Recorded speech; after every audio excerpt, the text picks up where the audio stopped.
Welcome to Q&A with Qlik. Today's topic is Qlik Replicate Best Practices.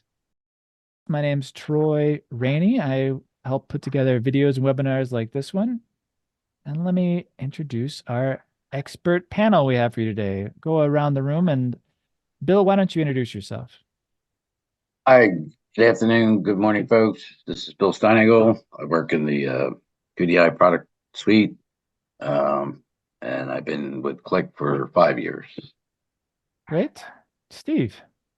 Hi, this is Steve Nguyen. Pretty much I am with, similar to Bill, I'm a principal support engineer for QDI products. Been with Qlik for over 15 years. Awesome. Shashi? Hi everyone, I'm Shashi. I work as a senior support engineer, and I am certified in both Qlik Replicate and Qlik Compose products. And I support them as an SME. Great, thank you. And Swati? Hi everyone, this is Swati. I'm a senior support engineer. I'll work on Qlik Replicate and QCDI, and I have been with Qlik from 3 years. Fantastic, thank you. All right, so we've already got a few questions coming in, so I'll just take them from the top. What is the best way to run a multi-node system, or are there any considerations for such? Pretty much I can do that right there for you, Troy. Pretty much is that for multi-node, I'm not sure it's an endpoint or a replicate configuration themselves, but for multi-node, we usually do a cluster failover, so that way you can have a multi-node setup right there. So if whoever's actually asked that question, if it's a cluster environment, yes, we can handle that with a multi-node. Great, thanks. And next question. Yeah, you want to say some more on that? No, Troy, you can continue, sorry. Okay. Should the data folder be separate from the log stream folder? Swati, looks like you're ready to take that one. Yeah. So it is not mandatory, but if we use log stream heavily, right, then it is better to keep it on different drive. In that way, it will ensure that like your IO operations are isolated to that particular task, to that particular disk. Okay, great. The next question, how do you set up notifications for task failures? You can handle that one right there. You can share a screen while you use the system. Yeah. How much is that? Do you want to share your screen for that? Yeah. It'd be great to walk us through what those settings look like. Screen number 4. Okay, that one. Sure. Tell me when you see my screen. Yep, we see it. Okay. So pretty much is that for task notification, you would first of all under the replicate UI, under the upper left corner, you go down to server, and right here, notice first thing is that you have notification. Before you actually can set any notification, make sure you have your mail setting set up and test your mail connectivity and so on. You can also add in the list of recipient or a distribution list, and after that, from notification, from the drop down where you can add in new for task or server event. So in this question, we're talking about task event. So in here, we can do like task starting, task stopping, any error handling, task stop, task warning, or any performance as in terms of latency, memory, and so on. Also, we already have a great form from Kelly that create on how to create a notification for individual tasks. I'll put that into the chat windows as well, so that way that you guys have a reference to it. I just need to find my chat windows. Where is that? Oh, I think this is it. I don't know where the chat windows is. That's all right. We'll get that link to everybody. Don't worry. Okay. No problem. So and that sums it up in terms of notification for task there. Awesome. Okay. Perfect. Thank you. All right. Next question. There it is.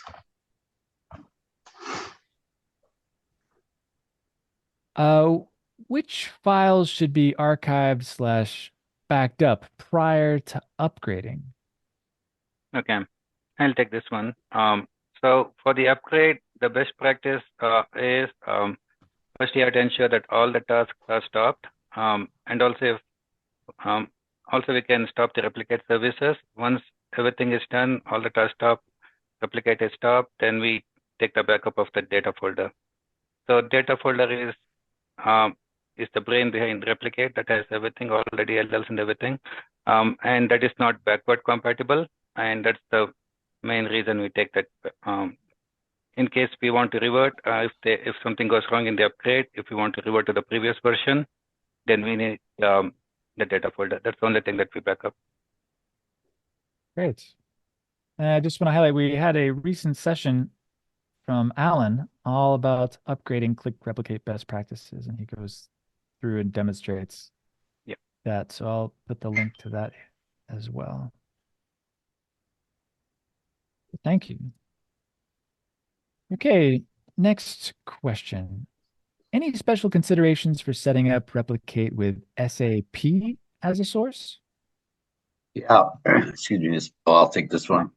So it's dependent on what SAP source, because with the SAP endpoint, there's SAP application, application DB, extractor, and then ODP. So it's all really dependent on what source endpoint. But as far as the setting up of the endpoint, as long as the prerequisites are installed and configured for that replicate server, whether it's on Windows or Linux, that's the first thing to do, because you won't see certain endpoints within the dropdown if some of those configurations are not done first. There's like excuse me, some jar files for the ODP endpoint. For the SAP extractor, you have to do a transport on the SAP system. So like I was saying, in general, it kind of varies on what endpoint you're going to use and set up as your source. All right. But there are some files depending on the specifics. Yeah. Yes, correct. Yep. All right, great. Next question. What type of joins can you create and replicate? For example, left, inner, full, etc. And how can you join 3 tables? Is there a maximum number of support for table joins? Maximum number allowed? Yeah, Troy, I can take this. Great. We cannot use joins in replicate, so we can create a view with joins and replicate view, or like we can use QCDI to create transformations on landed tables. Anyone else want to add on this? Yeah. So in replicate, we cannot join multiple tables. No, we Yeah. cannot do that. We can use compose, or we can go with QCDI, but not QCDI. with replicate. So that's possible in QCDI, is that what you're saying? Yeah. Oh, that's good to know. Great. All right, next question. In any particular task, is there a way to use API or command to reload a single table? I'll take this, Troy. Pretty much is that currently all the command line or API, there's no way to reload a single table. I'm pretty sure there's a multiple ideation on this already. I'm pretty sure management is already aware of this, but currently it's only able to reload a task itself, not a single table from our API or command line. Okay. So That's good to know. just with that, Steve, so if there's a need to do that, they could set up a single task table and then, use the RepCTL command, I guess. That's the only option without the ideation being RepCTL. Yep. Yeah. Okay. All right, moving on. Next question. When you're going to schedule a Qlik Compose or Qlik... Oh, we got a suggestion for the next couple of topics. Qlik Compose and Qlik Enterprise Manager. Well, you know what? We've got experts on those. Do we have any specific questions? Go ahead and submit.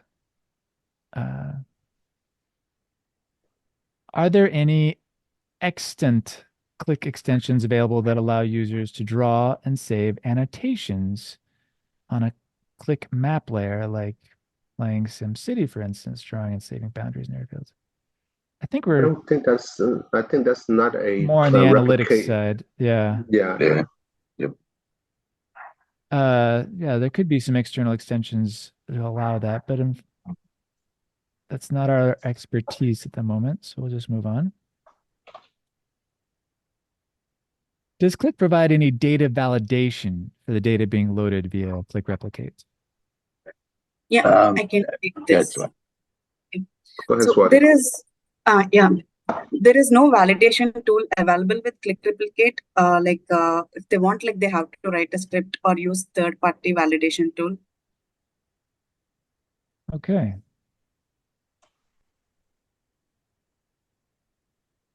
That's fair.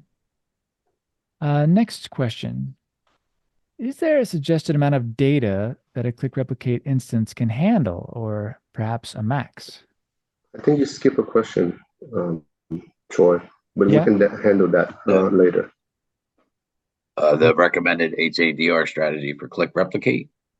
Okay. That was What is the replicated HADR strategy for Qlik Replicate and that has a Qlik server in a separate data center? so Yeah, so pretty that's much going to be go- dependent. Yeah, that's good, Steve. Bill. So that's Yeah. going to be dependent on your source. And then if you have replicate in a cluster failover environment, but it's really dependent on the source, because some source endpoints, you have to configure the source to, like as an example, you have a DB2 environment set up in 2 nodes, one primary, one standby. With replicate, you'd have to make sure you define your endpoint to the primary. Replicate will connect to the primary, do its processing. If there's a failover in this event of it, disaster recovery site or whatever, you would have to change the endpoint setting. And then you have Oracle. You can set Oracle as a standby to point only to the standby node in your disaster recovery site. So it wouldn't connect to the primary, it would just connect to your standby. So it would have to be at the source, if it's a source HADR setup, and or cluster if it's a replicate setup. Great. Okay. Then the next question is one I read earlier. Is there a suggested amount of data that a Qlik Replicate instance can handle or max out at? Anybody familiar with that? Data. Yeah, Go ahead. we can Swati. always like fine tune our tasks and replicate server to achieve maximum performance with huge loads. We don't have any documented limits which we encountered till now. Great. So no It all documented depends limits. on the server RAM and CPU. Yeah. Of course. Hardware always comes into play. Yeah. Great. Next question. Are you guys aware of a guide to RepCTL commands out there? I can handle that, Troy. Pretty much is that currently RepCTL command are mostly for export and import. There are still some legacy documentation that like a resume task or stopping a task using the RepCTL command line. However, the best recommendation is to use a QEM API call to communicate through QEM that communicate through the replicate server and to control your tasks in terms of that stopping, starting, or getting more information. I also put in the chat windows on the current documentation, the RepCTL documentation of how to stop, resume.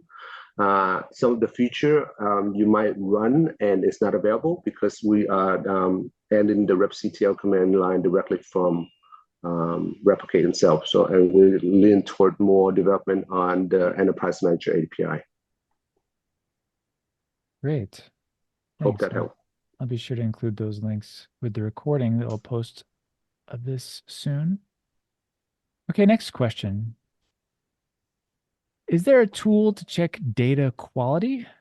For example, sources matching the target. Make sure that. I think Swati just answered that in an earlier question already. Am I correct, Swati? Validation, yeah. Nothing with Qlik. But as I knew, a tool from Quest can do this job with less cost. But with Qlik, yeah, there is nothing such kind of data quality check we can do. Okay. Next question. If using SAP ODP endpoint and the SAP source goes down for patching, can we make replicate retry automatically over a 30 to 45 minute period instead of requiring a manual restart of the CDC task? Yes. Well, with the ODP endpoints specific, you would have to do it manually because there are some restrictions and limitations for when a task stops or the server stops for these type of source endpoints. And it's due to the mechanism with replicate, because the connections and the calls to SAP is just done through an API call.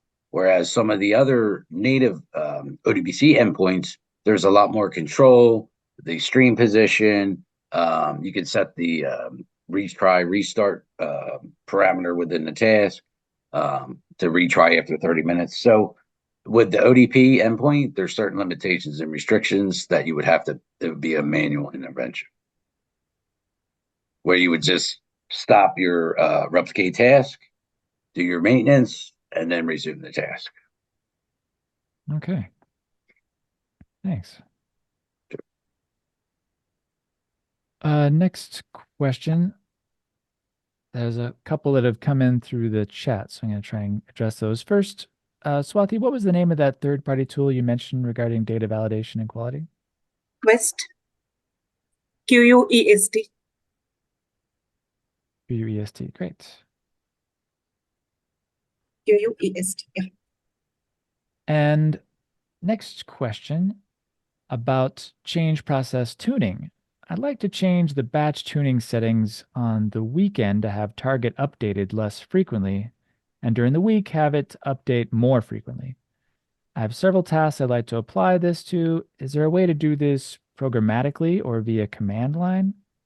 Is there something you can point me to? Were you reading this question, Troy? It came in on the chat. Oh, that's coming in the chat. Let me just reread it. Sure. I also pasted in that Word doc we were starting with. Something about small together. So changing the batch tuning settings. So there's no way to do that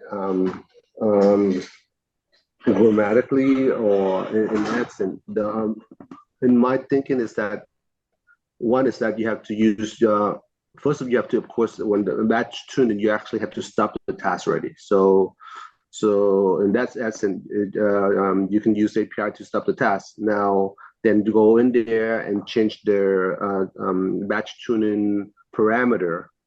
Then you resume the task. Another way that you can do this very carefully is using the QEM API to stop the task, export the task JSON file. Then you run your own script to edit the value within the task for the batch tuning, then re-import the task, then resume the task. Okay. All right. So basically, no. Well, basically you could do it, but it's just that you have to be very careful when you add in the JSON file. If something go wrong, then you go ahead and crop your task altogether. Right. Okay. Well, we can move on to the next question. What is the impact of increasing log retention period, and what's the minimum value by default? So increasing the log retention period, right? It will consume like more storage. So the default is 45 days. And also we should know whether they're asking for log stream or increasing for the logs. If it is for the logs, whatever I answered, like default is 45 days. By default, is that enabled at all, the log cleanup? Or do you have to enable that? No, you actually have to enable that under log cleanup by default. Now, if if they're talking about log retention in log stream, like Swati was talking about, it's 45 day, Swati? In log stream, it is 48 hours for log stream. Yeah. Oh, For it's 48 logs, hours. it is 48 hours. 45 days. Okay. Task logs. Okay. There was one more that came in on the chat. Let's try and keep the questions to the Q&A tool so I don't accidentally miss it, but I caught this one. Let's say a source where we're replicating 500 plus tables, and some tables are big and busy and some tables are small. Do you have any best practices on how you think about setting up tasks for this? Do you put all 500 plus tables on one task, or do you try and break up the source into a couple different tasks? So I could take that. It depends on the table and, like you said, the activity, high transactional tables. And then other considerations would be if there's lob data, that you have some lob columns, there's a lot of lob processing, because that can add overhead to your task. And then if you have 500 tables in a single task, then if you have to troubleshoot or if there's an issue with one of the high transactional tables. So it's really dependent on the environment and the set of tables that you're going to have within your task. So customers usually have, let's just say they have an application. This application has 200 tables. And then you have another application that has 100 tables in it. And then you have another application, there's 200 tables. So you would have 3 separate tasks, one task for each application. If that's helpful. Clear. Yeah, thank you. Okay, next question. Does the disk space utilization notification and the server events track the log streaming staging area space when using a separate mount point from the Qlik Replicate binaries? Good question. No.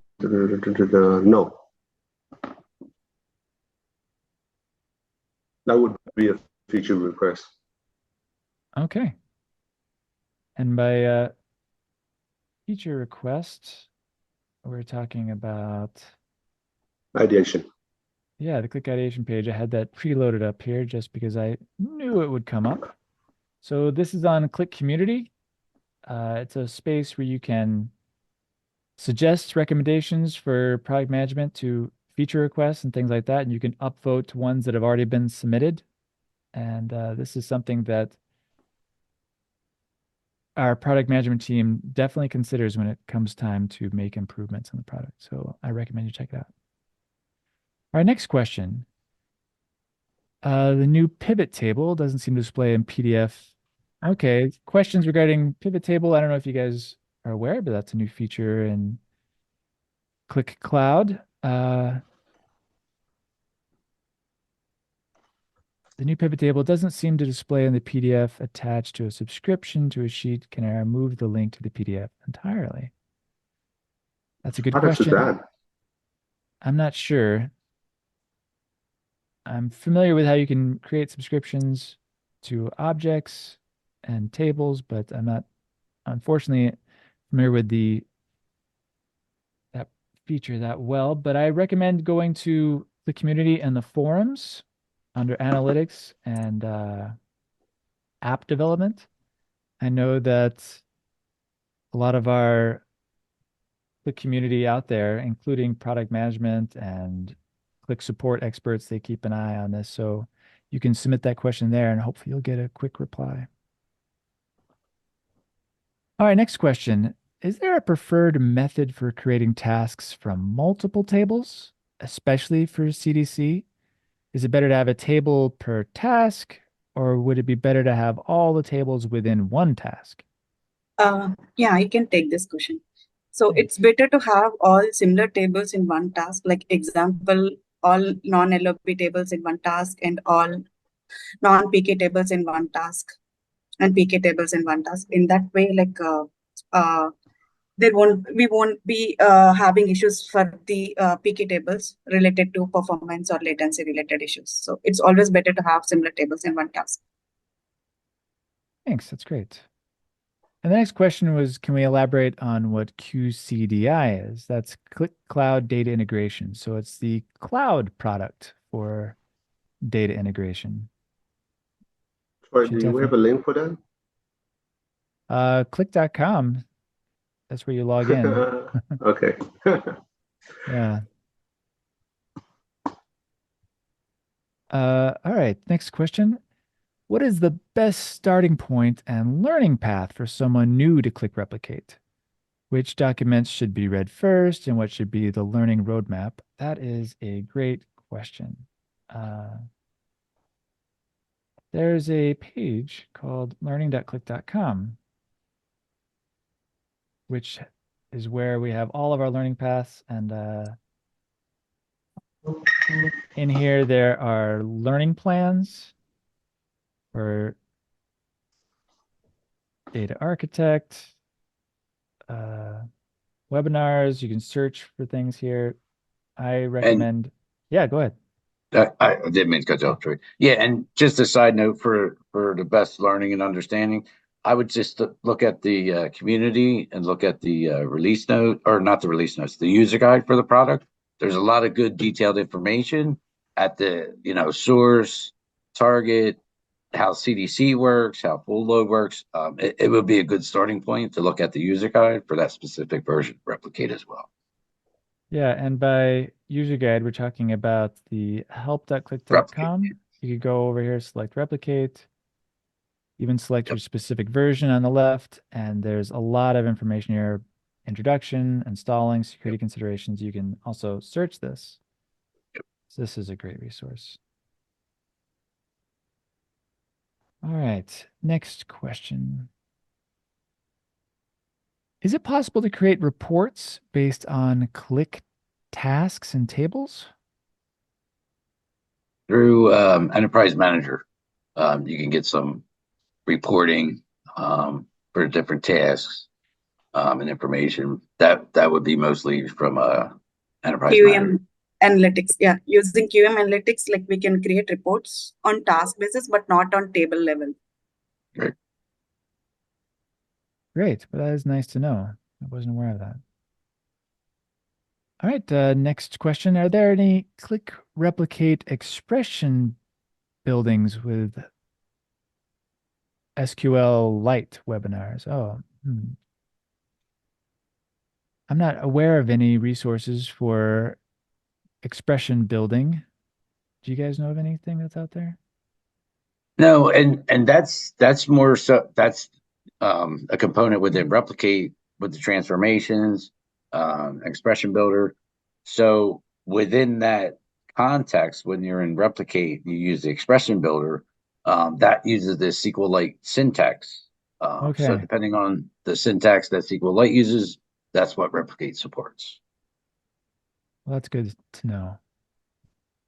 Okay, moving on.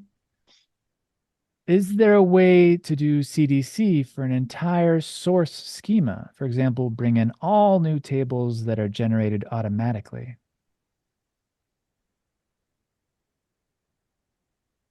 Can do it using the patterns. Yeah, go ahead, Sashi. I believe you can use it from the include and exclude pattern from Replicate itself. Sashi, you can share your screen. Troy, I have to drop on my other call. I apologize, but I think Sashi can demonstrate how to use a pattern within the selection of schema or tables. Yeah. I can stop sharing if you want to share your screen, Shashi. Yeah, and let me bring up my Replicate.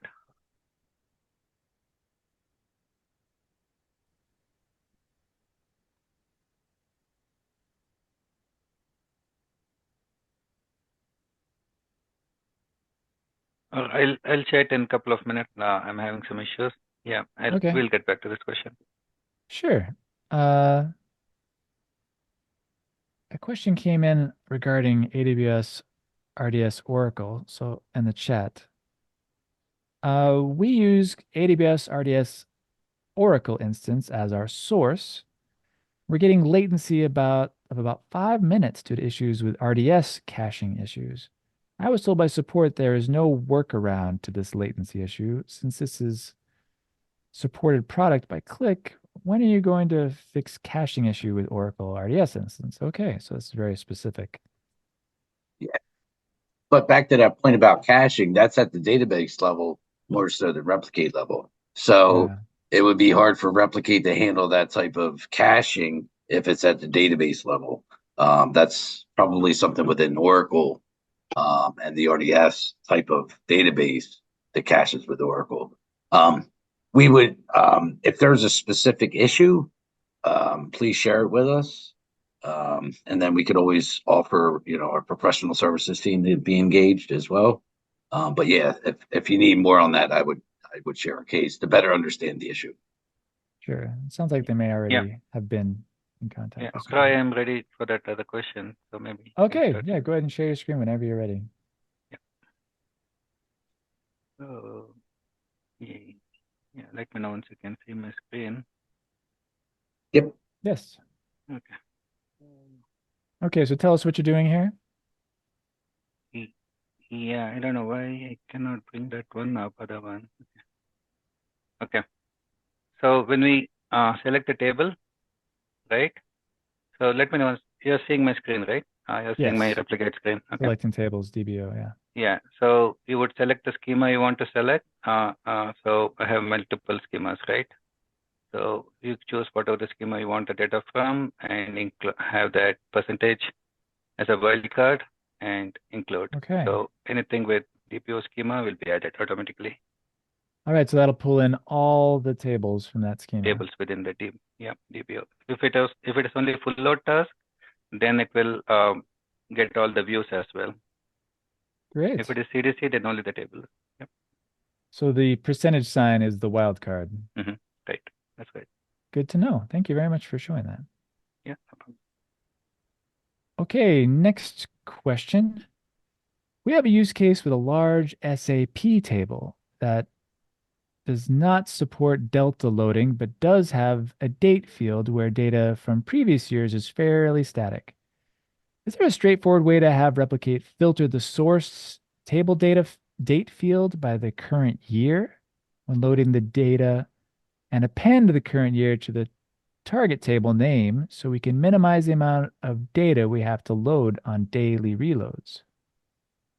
So yeah, I'll take that one. So that's also dependent, SAP broad term. So for each component, so if this is ODP or extractor, you can actually go within SAP within the replicate extractor tool, if it's SAP extractor, and set the filter there. If it's ODP, you would go into your SAP environment, go into, I believe the T code is RSA 3 or 7. I'd have to get confirmation, but you can actually set the filter there as well. If the actual table or object in SAP has that date field and you're using the ODP endpoint, you can actually use replicate to filter that date field. And I could share out real quick and just do a visual here. Share here. Fantastic. Okay. So this is just an example. Let me close that window. So so this is for the SAP ODP endpoint. We can do this basic one here. So this is a certain table. I would double click the table, and this with the ODP endpoint, it works like other tables, specifically in the newer version 2023.5 and the 2023.11 version, where there was a lot of filtering work added to the product for this endpoint. So here's your different source columns for that table or object, however you want to call it. So just as an example, this is your date. You could filter it over here and then slide that out of the way and then put it in your range. And then you can add a range and say equal to and give it your date.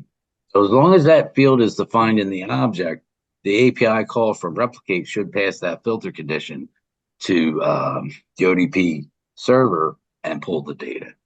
That's specific to the SAP ODP endpoint. If you're using the SAP extractor endpoint, there's another. This is my SAP environment. You would go into the replicate. I don't have the C code here. Let me go to it. I have another system. Let me just share real quick. Do you have that? Yeah, this one. I'll share with you real quick. And then this is where you add the filter if you're using the SAP extractor. Okay.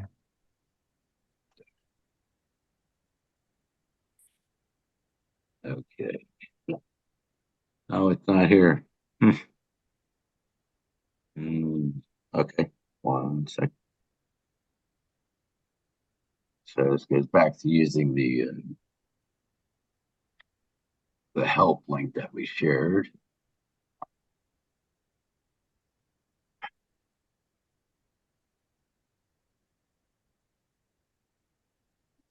Here,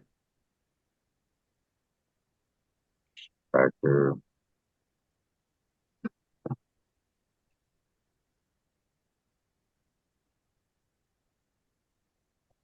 I just wanted to get the T code. I can't remember them off the top of my head. Prerequisites. Here it is. So this is where you actually activate your instruction. Here's the transaction code. Okay. And this would be in here. Oh, and it's not there. Well, I can't share that with you. Let me. That's all right. Okay. But that link to the documentation, can you copy that and share it? That was Yes. pretty handy, just to find out where that code is. Yep. All right, we'll move on to the Yeah, next question. apologies for the server. Must have done some maintenance, but I'll share the link. Great. Is it possible to export replication tasks with endpoint details to CSV? Yeah, we can export task using API with task names maintaining in CSV. It is simple loop through CSV records, and we have to run export API call. Just need to write a PowerShell or Python script for that. Fantastic. Thank you. I just posted that link to the documentation that Bill had found. It's a follow-up question about joins. Is source lookup an alternative to joins based on Yeah, what? I can community article, right? Yeah, Yes. I can answer this. So source lookup is like heavy operation for simple joins. Using source lookup is not a good option. As I said earlier, like replicate is designed for replicating data. We have other tools to handle standard ETL. Right. Were you saying Yeah. that I sorry, I apologize for not remembering all the details, but what would be a better tool for that? Yeah, as Shashi mentioned, right? We can go through Compose, or like we can use QCDI. Right. Thank you. Okay, next question. Our company creates replicate tasks on the fly with APIs and automated process by generating task JSON configurations and submitting them to Enterprise Manager. Great. There is some concern in my organization that these JSON configurations could change during version upgrades. Is there any documentation on these JSON configurations that we can follow from version to version? The only information that we provide is the release notes for the given service pack or service release of QEM. If there's a change with the JSON, sometimes it's missed. It's software, but sometimes a variable may say, just an example, may read it as megabytes in a previous version or old version. Now it's reading in kilobytes. So that kind of information may not be there in the release notes, but if there's a change within the Enterprise Manager tool, that would be in the release notes for this given service pack or version. Great. Thank you.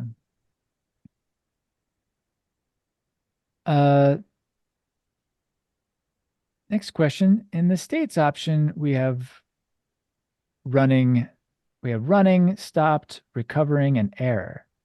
Is there any way we can add success as a state option? After completed successfully, it comes into stop state. It's confusing to identify whether job completed or not.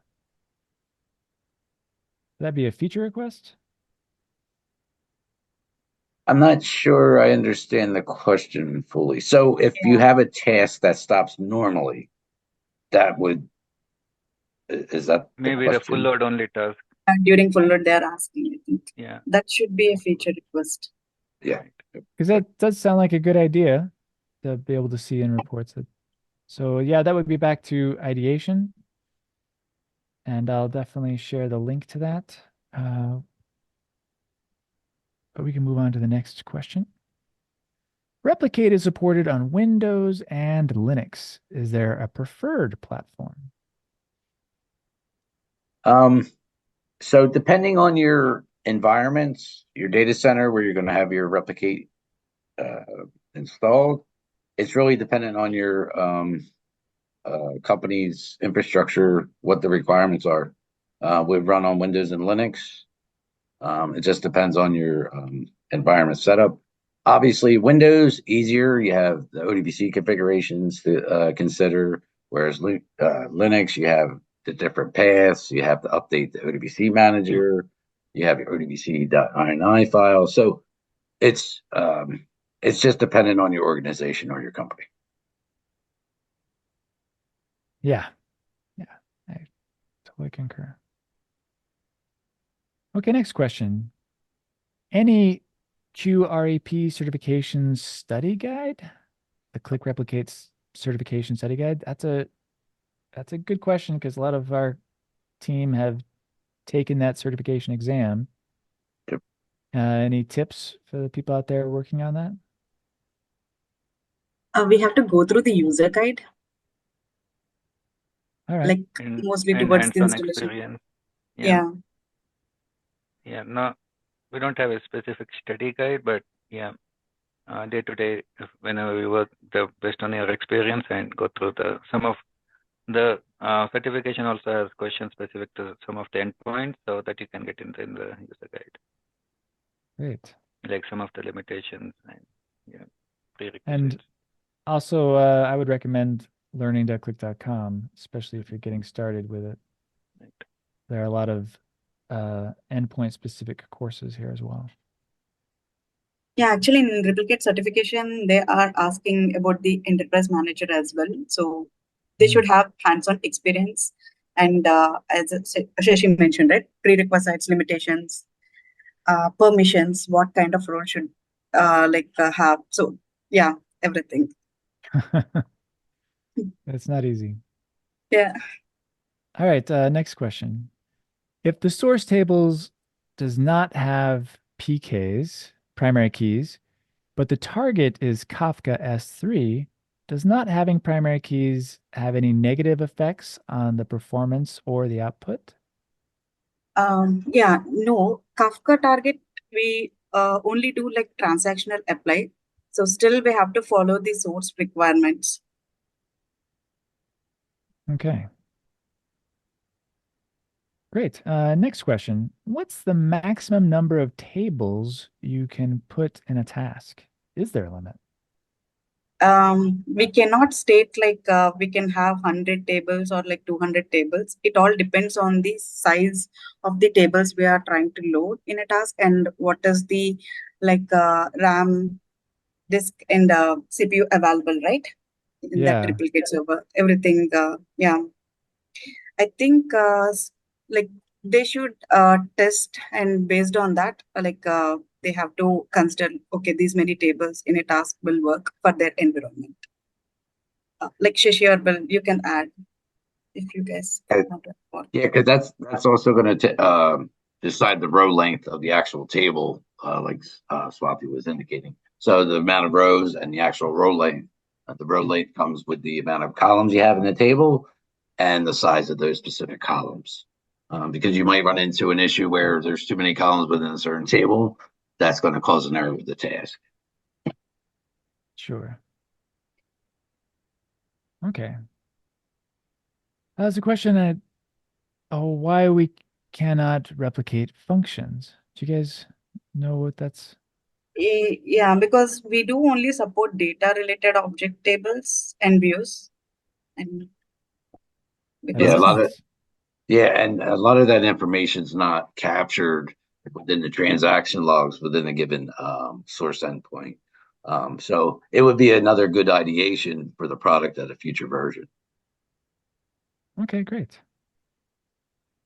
All right, next question. Let's say we have a long running uncommitted transaction running for 3 days in DB2 for a system, and the log stream retention is set to 48 hours. If such a transaction is subsequently committed, would LSS audit trails get cleared out when the transaction is still in an uncommitted state?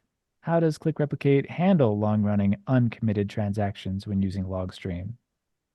So with the DB2I or I series source, it's really dependent on your retention period, because if you're using logstream when we're processing the CDC changes, and basically logstream is just we're capturing whatever's in the transaction logs from your given source, and we're putting them into these proprietary replicate files within your logstream directory.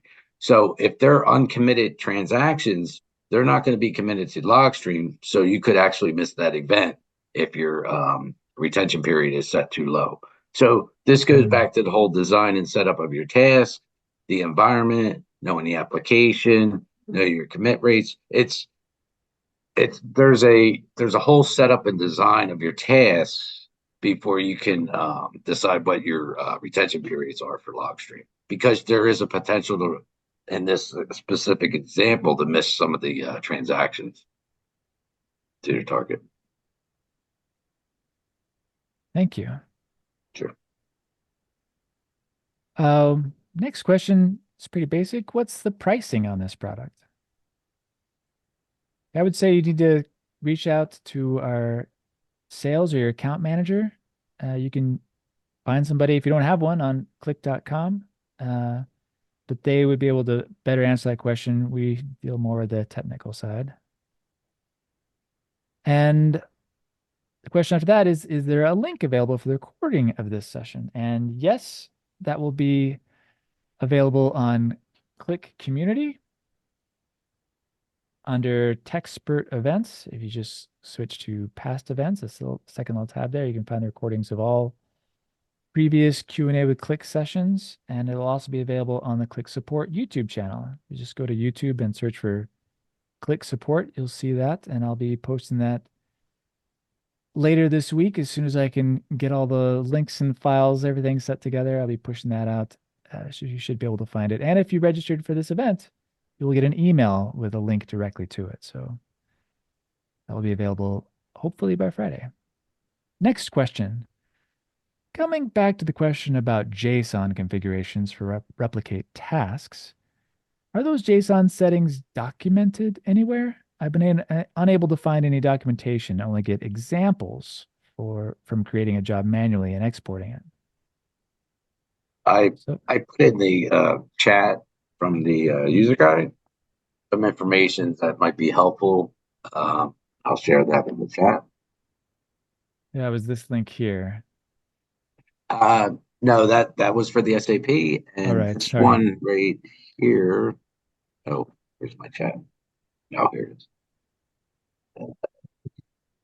I'll send it. Wait. I just shared that. So we do have information in the user guide about exporting task, importing task, and then within the actual JSON itself, some of the connection properties and parameters within the JSON file. Other than that, that's the information we have, other than doing what the customer stated in the chat. Trial and error, export, take a look, but that's the documentation we have. Okay. Well, it's good to know what's available. We have a few questions left. I think we'll get through them all before the top of the hour. there a planned JDBC data connection feature release for an on-prem Windows configuration? Yeah, and this would be ideation. Yeah. Yeah. And unfortunately, we Yeah, don't have because any insight into the JDBC is roadmap. through QCDI, right? Seshi and Swathi. That's the connector that we use, QCDI. Yes. With Replicate replicate, on-prem we don't. is ODBC. Yeah. Okay. For replicate, it should be a feature request. So for replicate on-prem, it's ODBC, and that would be a feature request to get the Yeah. JDBC. But that is available on Qlik Cloud, is that what you're saying? Yes. Qlik Cloud QCDI. uses, yeah. QCDI, yep. And just to be clear, that's Qlik Cloud data integration. Data integration. Yeah. Cool. Next question. How common is it to split replication into multiple tasks? We're replicating a single DB2I series source to a single SQL server target at the moment, but it's 500 plus tables in that one task. Would there be any benefit to splitting that task into multiple tasks? Good question. Yeah. Yeah, so Yeah, go ahead, Bill. sorry.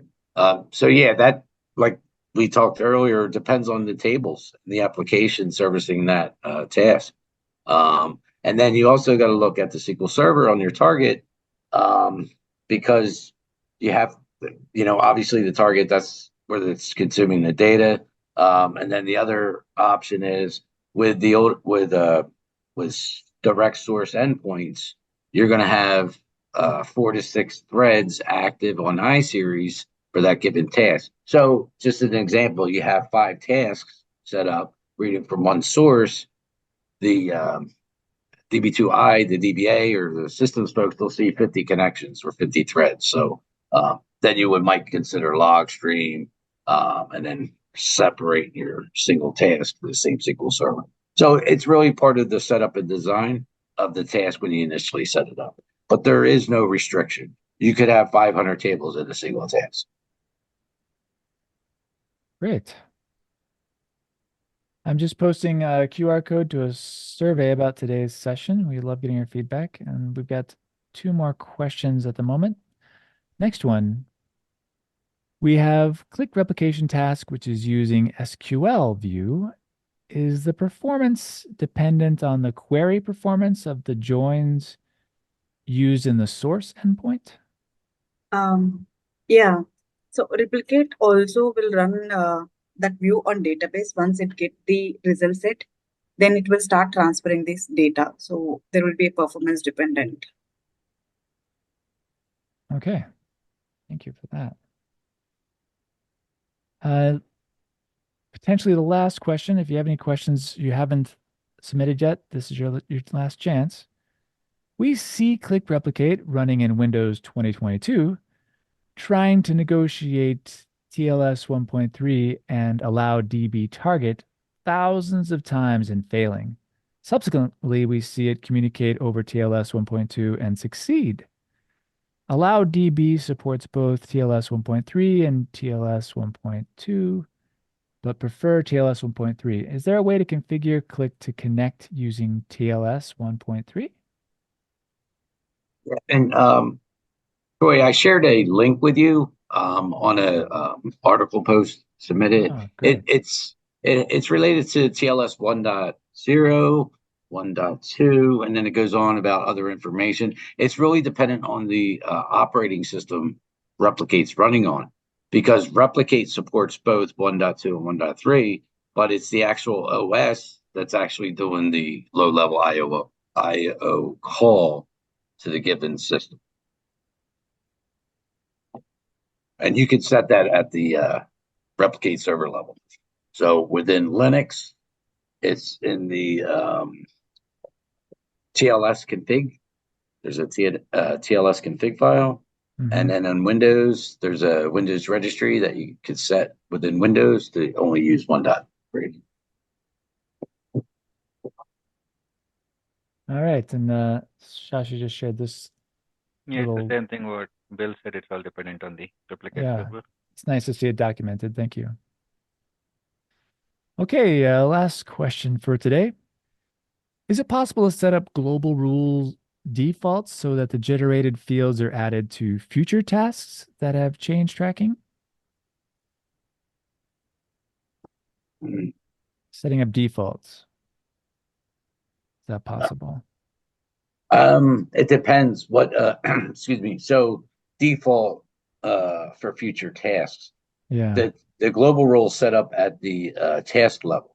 So yeah, it depends on your task.